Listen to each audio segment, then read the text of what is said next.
They call him the Godfather, and he lives in this majestic Venetian palace. But we're not in Italy. We're in the heart of the West Bank. I've come here to meet the world's richest Palestinian. I said, David. Hello there. To see you. He's also one of the most influential power brokers and philanthropists in the land. The drive of more business is to do more philanthropy and more philanthropy. He was one of Yasser Arafat's most loyal confidants. Was he sometimes corrupt? Seen as a moderate, he's respected by Palestinians and Israelis alike. He said, no, we want you to be the president. He was instrumental in the unity deal between rival Palestinian parties, Hamas and Fatah. We are determined that we are one, we're going to reconcile. But his lifelong dream of an independent and viable state of Palestine eludes him. For 40 years, I've been working for the peace process. And my kids say, what is peace? Munib Masri is my guest for the Frost interview. The spring is coming, and the tsunami is coming, and the volcano is coming. Wake up.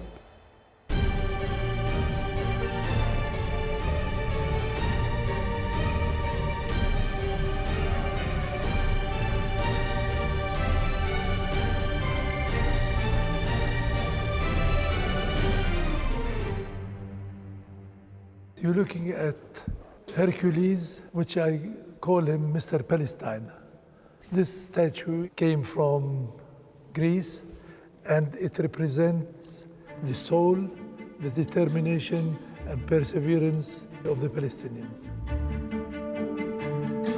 Munib Masri used the proceeds of his oil and gas companies in 2000, right in the middle of an uprising, to erect his palace in Nablus. It's called Beit Palestine, the home of Palestine. With a fortune estimated at $1.6 billion, he's the chairman of Padico, a Palestinian investment firm whose interests represent an estimated 1/4 of the whole Palestinian economy. Padico, aimed at developing and strengthening the Palestinian infrastructure, has interests in telecommunications, real estate, and more.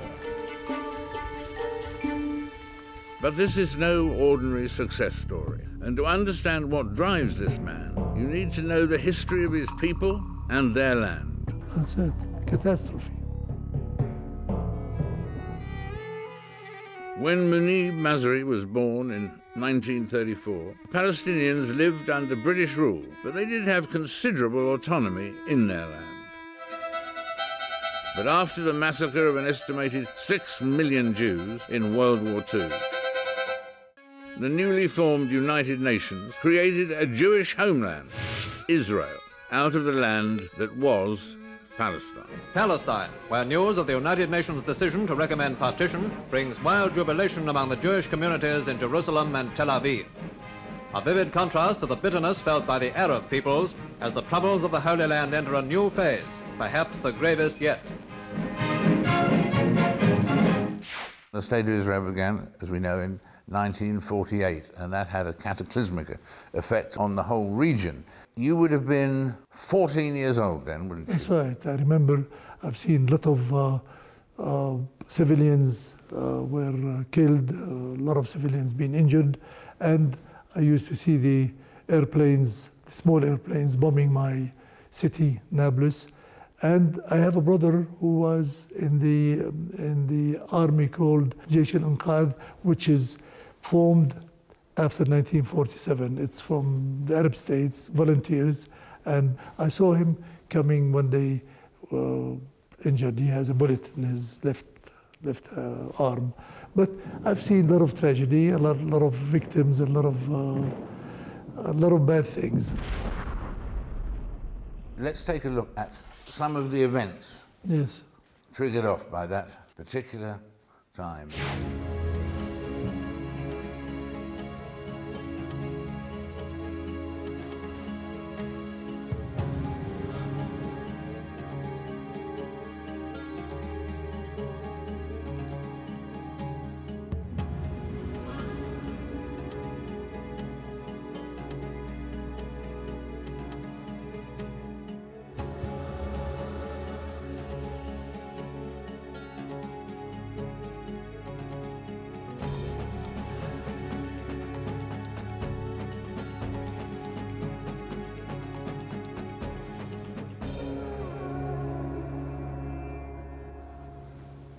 The emotion is in almost every frame of that, isn't it?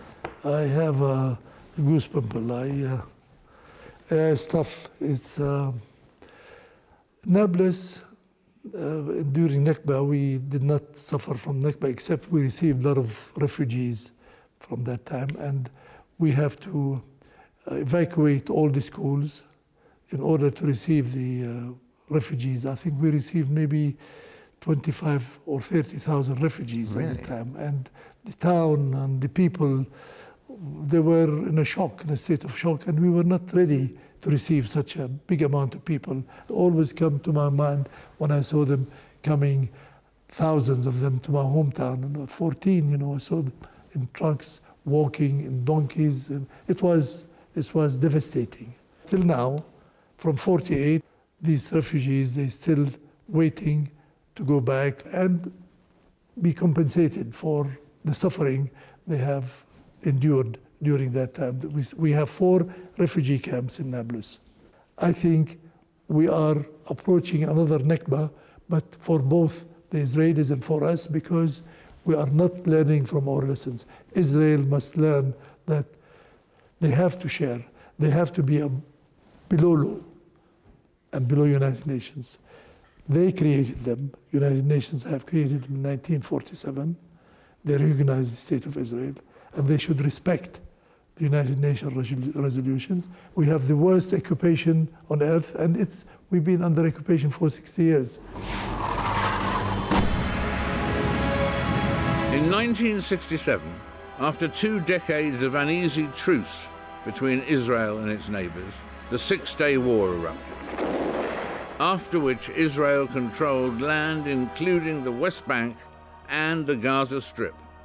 Roughly 300,000 Palestinians were displaced.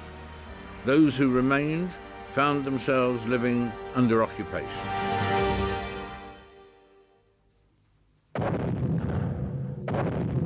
Militant Palestinians and their supporters lashed out against the occupiers, fueling a deadly feedback loop. Each time they targeted Israel and its allies, Israel responded by ramping up security and tightening restrictions. Then in 1987, an uprising began against the harshness of the occupation. This was the first Intifada, and it lasted until 1993.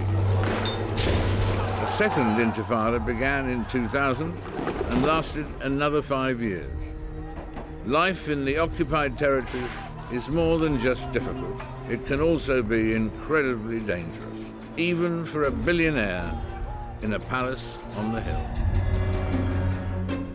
In 2000, during the Intifada, the second Intifada, I was in my home, in my cousin's home in Nablus, and we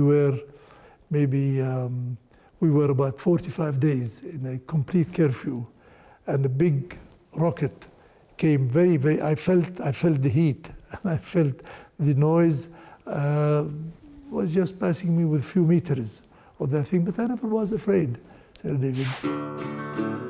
Munib has always been a fearless sort of character. As a teenager, he traveled far from home to study petroleum geology at the University of Texas. You got degrees in the United States and you worked in the United States for a while, didn't you? Yes, I did my studies there. Yeah. I went in 52 with $200 on me, and I came back in 56 with a wife, a child, and a car, a 1956 car. So I always remember the United States is a great place, but not for me to live there. When was the day that you did your first deal? The first deal, it takes me back, I think I was 14. I bought a box of chocolate for £2 and I sold it for £4. And I thought it was really marvelous to do that. But I never was a good businessman. I like to be a philanthropist or a negotiator than a businessman. But then again, you also, in order to do a lot of these things, the philanthropy and all of that, you've had to be a good businessman, right, and to make more than $1 billion or whatever it is. I mean, you needed to be a good businessman to do the rest. You said it. I think the drive of more business and more business is to do more philanthropy and more philanthropy. We need a lot of philanthropy. As Munib built his oil and gas fortune, he began accruing political capital as well. In 1970, he became the Minister of Public Works for King Hussein of Jordan. But his most important political contact was a man who would soon become central to the Palestinian cause. You were one of the first people to become a friend of Yasser Arafat. You were friends for how long? Since 1963, a long time. I met him when I was working for Phillips Petroleum. It's a company that we were doing exploration and drilling in Algeria in 1962-63, and I met him there. And we became good friends, and he became good friends of the family. And I was very close to him since that time. And there were many people at the time, they know Yasser Arafat. He was an engineer, he was working in Kuwait. He has a trip to come to Algeria because Fatah, his group, starting a place or an office in Algeria by the second man in Fatah, his name Khalil al-Wazir, who Abu Jihad, called Abu Jihad, who introduced me to Mr. Arafat.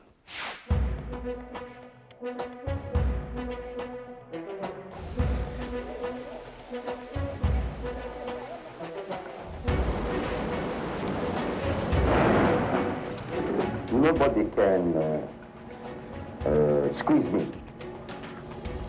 to surrender. And I don't like to repeat this word.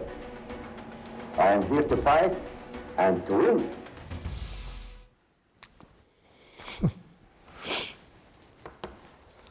What was it most of all that Yasser Arafat's leadership gave to Palestinians? Sorry, he gave us hope.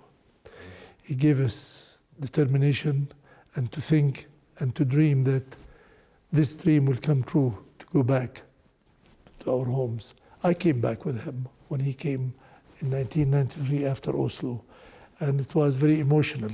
And here I'm really having a goosebump when I see him, because he was an extraordinary leader. We loved him, and he was our hero. And to me, he was also a friend, although he made a lot of mistakes, but a hero can be forgiven. They still think of you as associated with all the various terrorist activities, and they think of the Palestine Liberation Organization, and then they think of Black September and Munich and Lod Airport and all of those things. What would you say to people who really feel that the Palestine fight means that sort of murder? What would you say to explain it? It is, you know, I will give you a small example. Washington was a terrorist in your view when he started his liberation war. You, the British, was looking to Washington as a terrorist. I remember the first time I interviewed him, people were speaking as if it was dangerous. Did he change with the years, or did people change in their appreciation of him? First, I was in that interview. I remember it pretty well now since you talked about it. Yasser Arafat have changed, of course, and we changed, and the whole world changed. And he mellowed a lot because he really, deep in his heart, he wants peace. In 1993, Arafat and Israeli Prime Minister Yitzhak Rabin signed an historic peace agreement. A year later, Arafat, Rabin, and Israel's Foreign Minister, Shimon Peres, shared the Nobel Peace Prize. Mr. Rabin, before meeting Arafat, he told me he would never shake his hands. I had a call from him from New York. I was in London, and I told him, he is the leader. He said, no, we want you to be the president. I said, our president is Mr. Yasser Arafat. Our leader is Mr. Yasser Arafat. and you go and shake his hands. And he said he will never do that because his hands are bloody. I said, Mr. Rabin, you will see. I told him, please remember my words. Neither Prophet Abraham or Moses or Jesus or Prophet Muhammad could make peace between Israelis and between Palestinians. Mr. Arafat is the only one who would be able to do that. So when he shook his hands, I saw him a month later in Casablanca. He took me aside and he said, please, Munib, don't tell me I told you so. And he told me he was a great guy. Oh, really? Yeah. In 1995, Yitzhak Rabin was assassinated by a right-wing Israeli, and his moderate, conciliatory brand of leadership seemed to die with him. In 2004, while confined to the West Bank by Israeli forces, Yasser Arafat contracted a mysterious illness. As his health rapidly deteriorated, he was flown to Paris for treatment, where he lapsed into a coma and died.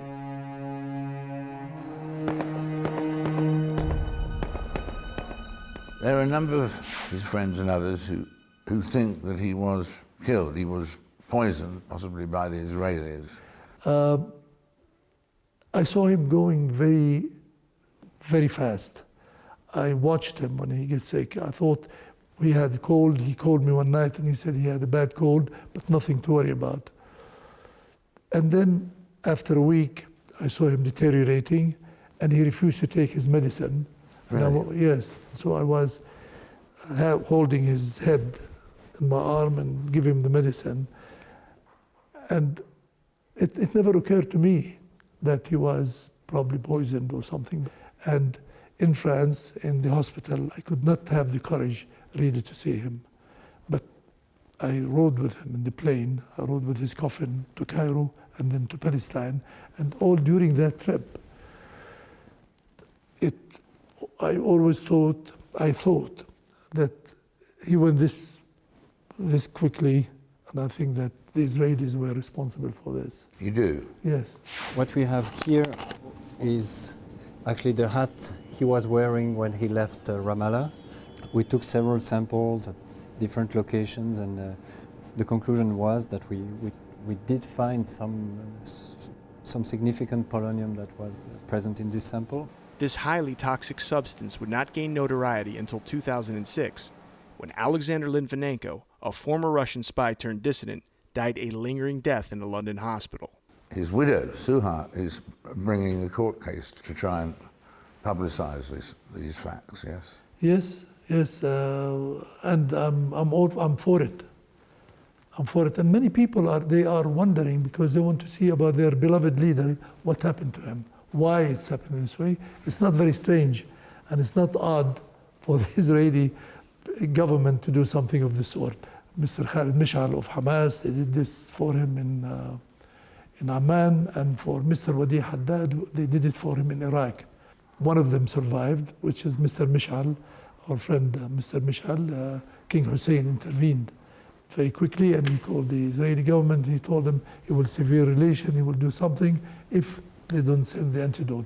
And they sent him the thing, and he was okay. That's fascinating. Yeah, it's fascinating. Wadi Haddad passed away, and our beloved president died because of that. And he died with this hope that we will continue the struggle until we get our rights back. He told me this: don't let it go like this. Keep pressing, keep pushing until you get your independence.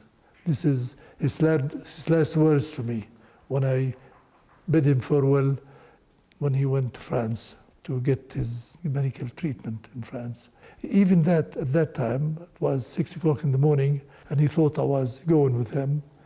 There was no room in the helicopter. When he knew I was leaving, he said, keep the hope, and do everything you can to get independence for Palestine. He said this, and I fainted, and I fell from the helicopter in my head, and I was unconscious for a good 30 or 40 minutes, I don't know. And when he arrived to Amman, he knew I fell down, and the first thing he said, he called to say, what happened to Munib? We looked at him as the father and the leader and the hero.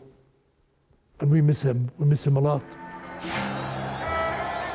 Yasser Arafat wanted to be buried in Jerusalem, but the Israelis refused this request. So he was temporarily buried in Ramallah after a massive funeral. A mausoleum costing nearly $2 million was dedicated 3 years later in 2007. Munib and I visited the heavily guarded mausoleum. We were privileged to be allowed to film there. He's the man in charge, and he was very close, he was very close to Yasser Arafat. The mausoleum was built on the compound where Arafat spent his final years. Do you feel that in the end he did fail or succeed? No, he succeeded in making peace in paper, but we need an Israeli leader to say, I continue. Yasser Arafat was a man of peace. He was a freedom fighter, and like he said, he went to the United Nations, he said, I carry the branch of olive, which is peace, and I have my pistol on my left hand, but I want peace. What do you say to those people, and there are many, who say that Yasser Arafat, that on occasions he was corrupt, whether it was in raising money or whatever? Was he sometimes corrupt? No, he is our hero, whether they like it or they don't like it. How would the situation be different if he had lived until now? He would have liked in his lifetime to see peace, eternal peace between Palestinians and Israelis, a two-state solution. That's what he wanted since Oslo. A lot of people, they didn't like Oslo. I didn't like Oslo because the Oslo Accord, because it took so much and gave to Israel, but he took it in the hindsight. He said, let's do it now while I'm alive, because it would have been very difficult for anybody to do it after him. He did it. He said, the peace of the brave. Salam al-Shuja'an was his words. A leader must take a decision, must compromise, and I hope that Mr. Netanyahu and the Israeli leadership will do the same. In part 2, more on the quest for peace between Palestinians and Israelis. Let's stop building settlements and let's give a timetable when you're going to pull out. But first, Munib will have to bring together the rival Palestinian factions. This is a black page in the Palestinian history. Also coming up, a taste of life under occupation. We are in a big jail. Gaza in a big jail, this in a big jail, Jerusalem big jail. We cannot be occupied all our lives.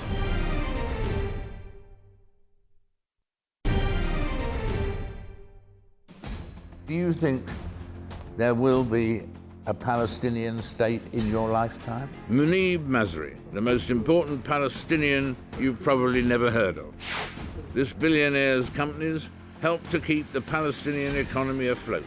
For 50 years, he's been at the heart of the political process in Palestine, at the highest levels, hoping one day to look out on an East Jerusalem that's the capital of an independent Palestinian state. But for now, even his enormous wealth can't spare him the ordeal of living in a dangerous, occupied land, enduring checkpoints and barriers. It humiliates me, and it takes my integrity and my dignity when I stop in your own land and you stop and you are checked. You feel sometimes like you are an animal. You heard what my daughter said. She said when she goes inside, you are like cattle, you are treated like cattle, and this is terrible.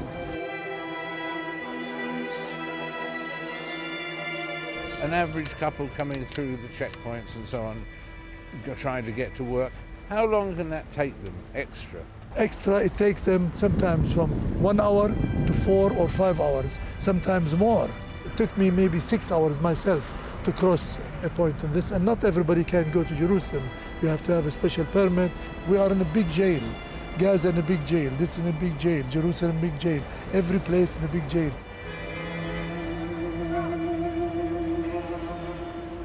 It is not the values of the Jewish religion. They have great values, and I hope they could exercise these values on us. We cannot be occupied all our lives. Let's sit down and talk and listen to each other aspiration and needs.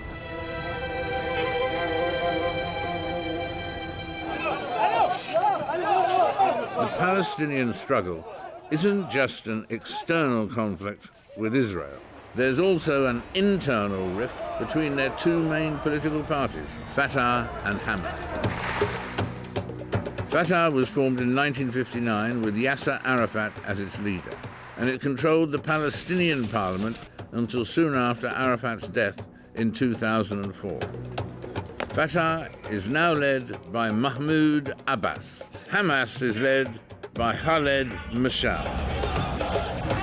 Unlike Fatah, Hamas is considered a terrorist organization by Israel, America, and the European Union. In 2006, Hamas won elections in Gaza, while Fatah retained control of the West Bank. This division has led to rancor and even armed conflict amongst the Palestinians. After the death of Yasser Arafat, Fatah and Hamas split, and you played a big role in ending that split, didn't you? Our situation will become worse, and we will never see independence.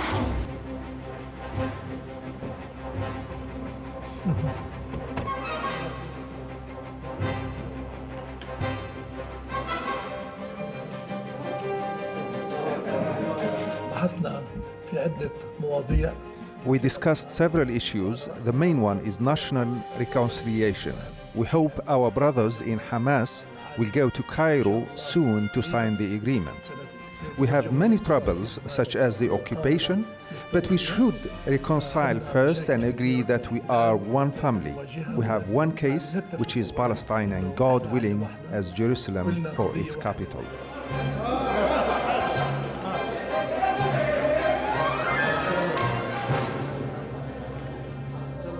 The word that you've used, we are one. Palestinians are one, not two. That's right. We're always one, and I think we'll become one very soon. It's a plot on the Palestinians to have the division. I blame, of course, Israel because of their unilateral decision to pull out of Gaza. They pulled out of Gaza, but they didn't inform the president, Mr. Abbas and Fatah, that they're going to pull out so that they will know the situation. And they left Gaza in worse situation. And that's why I think I blame Israel on the Palestinian division and the dispute between Fatah and Hamas. And it's a shame. This is a black page in the Palestinian history. In 2005, Israel pulled out of the Gaza Strip while continuing to blockade its borders. The subsequent years saw members of Fatah and Hamas fighting and killing one another in both Gaza and the West Bank. But in 2011, both parties signed the conciliatory unity agreement, though this time Israel opposed it as it refuses to deal with Hamas. It's either a pact with Hamas or peace with Israel. It's one or the other. You can't have them both. And despite the agreement, tensions remain high between Fatah, which has met with Israel and the US, and the more militant, uncompromising Hamas, which boycotted the recent elections in the West Bank. Where you were negotiating and talking there with Fatah and Hamas and so on, are they very different to deal with, or are they similar? No, they're very similar. They're similar. They have difference in political views, but last time Mr. Mishal said what Mr. Abbas saying in Cairo last year, 4th of May, he said three things, Sir David. He said he is ready to accept border of 1967, number one. He ready to give Mr. Abbas, our president, 1 year to negotiate with Israel. And the third thing, they said, no more rockets from Gaza. And in Cairo this year, I was with him where I heard him saying the same thing. And he's a very good leader and a man with charisma. And Mr. Abbas and Mr. Mishal, when they meet, they get along very well. And the Israelis said that this deal was a tremendous blow to peace. I feel terrible. I mean, here, at one time they say, to whom shall we talk? Shall we talk to Gaza or shall we talk to Ramallah? In other words, shall we talk to Hamas or shall we talk to Mr. Abbas of Fatah in Ramallah? And on the other hand, they say, if you reconciliate, I'm not going to talk to you. This is against peace, this is no good, this is thing. So we don't know what to do. But us, we are determined that we are one, we're going to reconciliate, and I hope Israel and Mr. Netanyahu will have enough sense to say he better have a unified Palestinians to talk to have one voice, than trying to say, I don't have a partner. That's a big fallacy of not having a partner, because Palestinians are one, and he must work for reconciliation. But he does everything to create the division, to make a division. How do you get them talking again? I will call on the new Egyptian leadership to get Fatah and Hamas together and say, this is it. You get to do it. And we need some movement inside Palestine, some people in the streets to say we want this. I think we are sitting, both Israel and Palestinians, sitting on top of a volcano, and is going to really damage Israel and damage Palestine and damage the whole area. Time is running out, and I feel sorry for the mothers from both sides who really lost their dear ones. The 1993 Oslo Accords are the closest the two sides have come to a viable peace proposal. It was based on a two-state solution, one for Israelis, another for Palestinians. The principle was generally accepted, but the devil was in the detail. And since then, in any event, Israel has created a de facto single-state solution by allowing settlements to continue being built on the West Bank. That policy of promoting a two-state solution seems to be abandoned now. And we're deeply concerned about this move toward a catastrophic so-called first one-state choice. It's not a solution, it's a choice. This one-state solution, 15 or 20 years, you will repeat what happened in South Africa. You will repeat the apartheid 100%. And how could they live with this? If you want to have peace, you have to create a two-state solution. The two-state solution is diminishing every day. Jerusalem, a lot of Israeli influence with making it a Jewish or an Israeli city. The West Bank as an entity is very difficult to make it continuous. I mean, well, you see it on checkpoints. When you go from Nablus to Ramallah, you pass through 3 or 4 checkpoints, which is nasty, and colonies or settlements from very close by. And those settlements, they can close the road anytime. And that's why I think time is of essence. I think the Israelis must think that it is to their advantage, living side by side. And I think they have an opportunity, said David. The Palestinians give away 78% of their historical rights in Palestine to accept the 22% of what the Oslo Accord had given them. Is Gaza and the West Bank and a passage to connect both of them. And nobody, and I hope they will listen to me when I say nobody can do less than this. I would like to welcome Senator Mitchell to Israel. Over the years, the United States has sent a succession of peace envoys to the Middle East. We do not accept the legitimacy of settlement activity. Even as sitting president, Bill Clinton, got involved in the Oslo Accords. But as the hope of Oslo started to become a dim memory. A speech by Barack Obama, less than 6 months after his first presidential inauguration, seemed to breathe new life into the peace process. Let there be no doubt, the situation for the Palestinian people is intolerable, and America will not turn our backs on the legitimate Palestinian aspiration for dignity, opportunity, and a state of their own. I would shake hands. I would clap for him. It's fantastic. But at the same time, America seems to have retrenched a bit in terms of its support for the Palestinians, and that must be a disappointment to you. The big, very big disappointment. I could not understand why Mr. Obama have changed, but knowing if anybody knows America, he will see the pressure that the Jewish voices, the Jewish influence in America could happen. What AIPAC is doing, which is this is Israel propaganda machine in America, they could do a lot. And of course, the Congress is very much influenced by this AIPAC, by money. Not all the Jewish community, they agree with AIPAC, but we have some good segments of the Israelis and small segments of world Jewry who believe in justice, and I hope Mr. Obama will succeed to continue what we have just heard.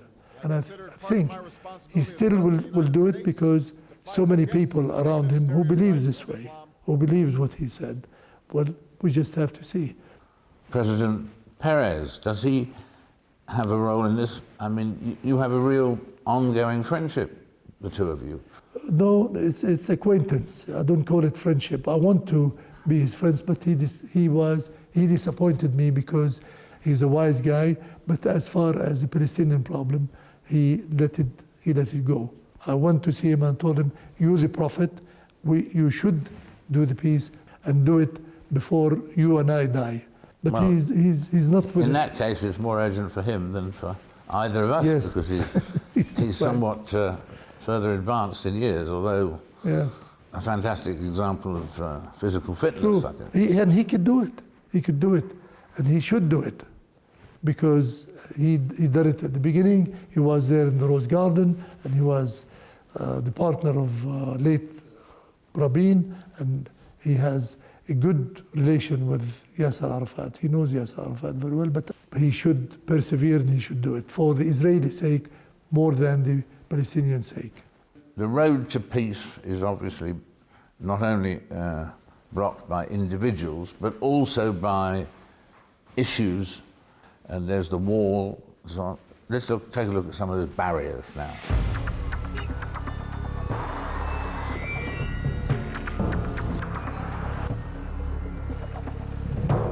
That's a catastrophe.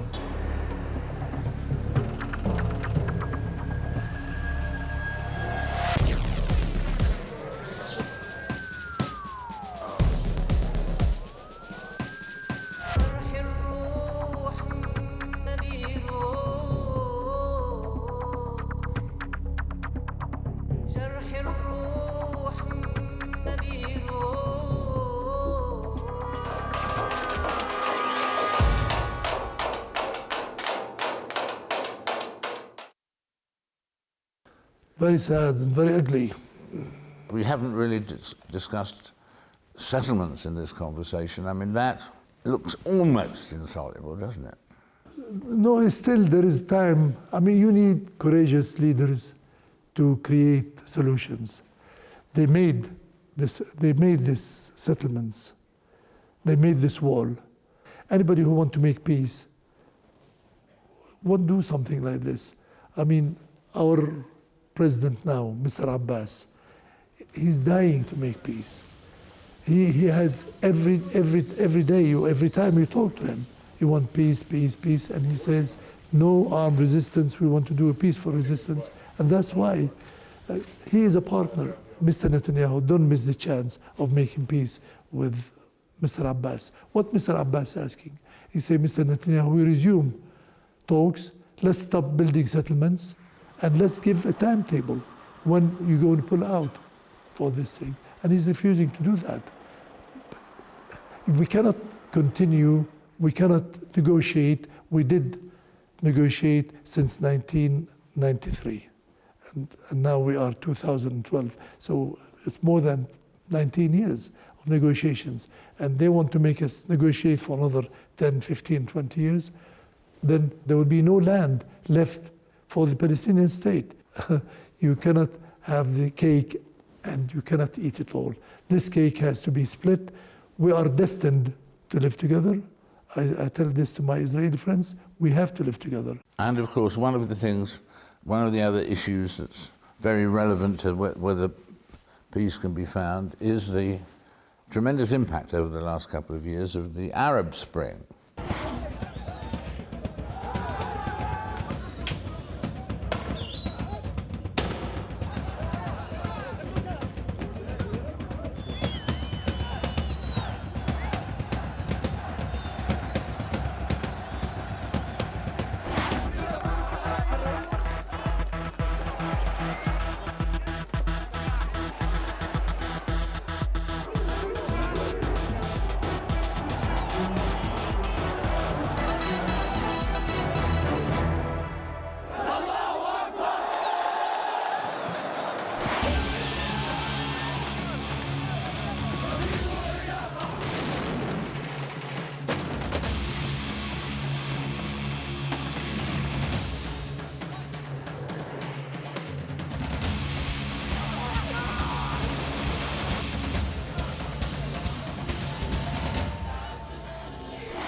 If Israel keep us in the corner with no dignity, with occupation of something of the sort, something have to spill out.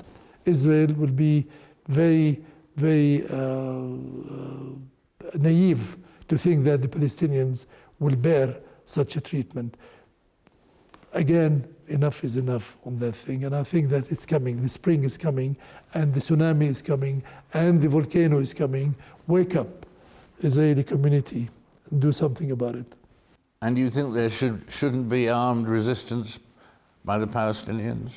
Well, I mean, Palestinians have all the rights to resist occupation, the rights to return, but I think we are not compatible to have a armed resistance. We're not compatible, and my age does not allow me this because I want to enjoy my grandchildren. You know what happened to my grandchild who went to Lebanon during the Nakba last year to commemorate the Nakba Day and to throw some stones with a bunch of students from the American University of Beirut. And going back, he was shot down from the back about 30 meters away, lost his kidney, lost his spleen, and lost half of his back. So he is paralyzed on a chair, on a wheelchair, at 22 years old, but he is among the thousands of Palestinians who did this. So, I mean, it's bad to live in such a time and to have victims of like this. I want to have a resistance. Yes, we want to resist, a peaceful resistance. Gandhi's kind of resistance, yes.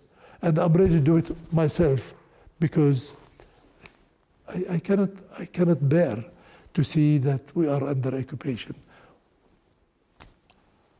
We must have an answer. So there were 3 times at least that you were invited to become the Prime Minister of Palestine, and you said no on all 3 occasions. Do you sometimes think you ought to have accepted one of them? Maybe, but I was right when I said this. I was a minister during Oslo.